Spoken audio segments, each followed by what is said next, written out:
இந்த கோயில்ல தெய்வமா இருக்கிறவன் முதல்ல யாருன்னு நினைக்கிற? டேய், தமிழனுக்கு கடவுள் கிடையாது, கடவுள் கிடையாது. ஆனா தெய்வம் உண்டு. தெய்வம்னா என்னன்னு தெரிஞ்சுக்கணும். நீ தமிழனுடைய வழிபாடு இயற்கை வழிபாடு. தெய்வம் மூத்தோர் தெய்வம். வையத்துள் வாழ்வாங்கு வாழ்பவன் வானுரையும் தெய்வத்தில் வைக்கப்படும். அப்படின்னா இங்க வர்ற தெய்வம் எப்படி வருதுன்னு கத்துக்கடா.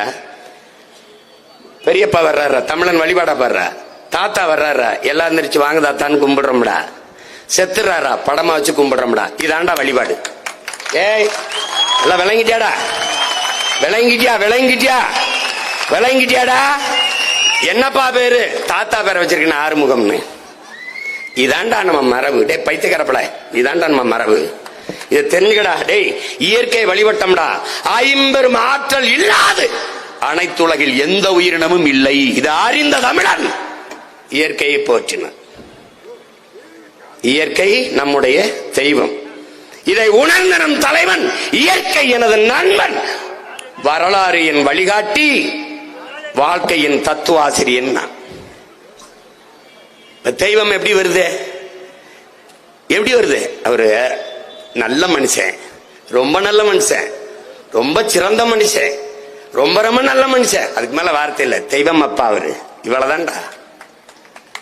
தமிழனுக்கு இறை என்றால் முறை செய்து காப்பாற்றும் மன்னவன் மக்களுக்கு இறை என்று வைக்கப்படும்.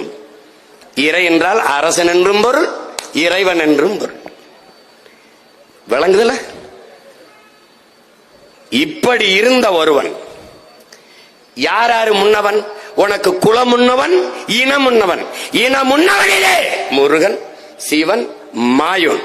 உனக்கு மாயோன் திருமால், மற்றவனுக்கு கிருஷ்ணன், கிருஷ்ண பரமாத்மா, அதெல்லாம் அது. உனக்கு சிவன், அவனுக்கு கைலாயநாதர், சிவ் எல்லாம் இருக்கு. நீ புரிஞ்சுக்கிறது நினைக்கிறேன். கடவுளை கடன் கொடுத்தவன்டா நீ. டேய், இறைவனை இரவல் கொடுத்தவன்டா நீ. வைத்தியக்கார சீமனோட எந்திரிச்சு படா. அப்படி படா. யாரா யாரா?